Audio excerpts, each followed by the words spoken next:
மட்டும் நடக்கலாம், முயற்சி பண்ணி பார்க்கலாம். முன்ன பின்ன ஆகிவிட்டால் தப்பே இல்லையே.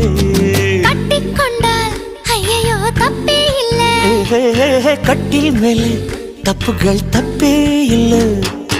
தப்பே இல்லை, தொட்டுக்கோ தப்பே இல்லை.